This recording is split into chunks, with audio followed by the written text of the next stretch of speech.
J'ai deux bonnes raisons d'être présent à ces journées Foncier Solidaire France, puisque d'abord nous sommes à Nantes en Loire-Atlantique et donc nous accueillons avec plaisir tous les participants. Et par ailleurs, parce que c'est l'occasion de débattre sur des sujets importants qui concernent les offices fonciers solidaires et de voir ensemble quels sont les points d'amélioration pour développer cet outil au service du logement du plus grand nombre. Nous sommes engagés aux côtés de cette structure nationale pour faire progresser le développement et à la fois des organismes fonciers solidaires sur l'ensemble du territoire national et donc promouvoir l'accès au logement par le BRS, par le bail réel solidaire, parce qu'on est convaincu que c'est un dispositif qui permet d'accéder facilement à la propriété et d'accéder à un logement de qualité qui réponde aux besoins des ménages. Et donc c'est important ici d'échanger ensemble, se former entre nous et progresser encore dans l'amélioration du dispositif et sa généralisation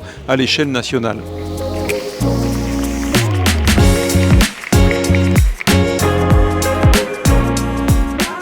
Foncier Solidaire France, c'est avant tout l'occasion de se rencontrer avec nos collègues et homologues des autres OFS en France. Dans le cadre de Foncier Solidaire France, on a beaucoup de réunions, groupes de travail en visio. Se voir une fois par an en présentiel, partager un moment convivial, ça fait toujours plaisir et c'est important pour nos travaux communs. Pourquoi je suis là? C'est parce que Rennes Métropole a mis en place un OFS avec l'ensemble des producteurs de l'accession sociale, c'est-à-dire les organismes HLM et les coopératives. C'est un OFS associatif, sans personnel. Donc chacun des membres de l'OFS sont sous contrat de coopération pour le faire fonctionner.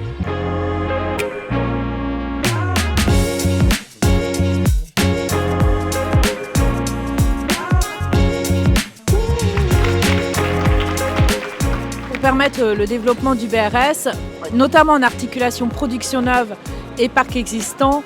Les propositions qu'on pourrait être amené à faire, bien entendu, c'est la question de la mobilisation du partenaire national privilégié sur le parc privé qui est l'Agence nationale d'amélioration de l'habitat, qui permettrait effectivement de développer des véritables politiques publiques, notamment dans les centres-villes.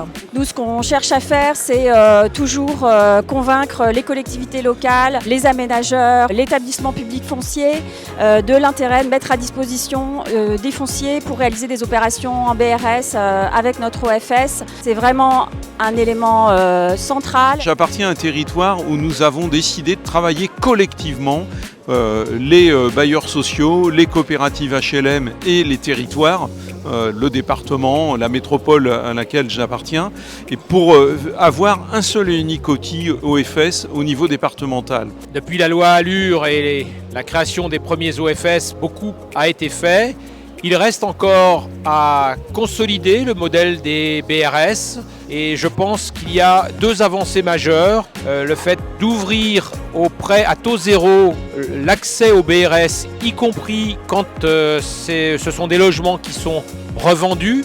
Et par ailleurs, il y a le service d'intérêt économique général. Le BRS ne peut pas être considéré comme un bien économique comme un autre.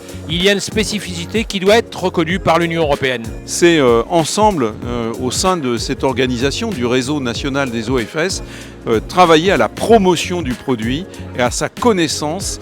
Et donc ce regroupement, il est à mon sens important pour promouvoir ce produit.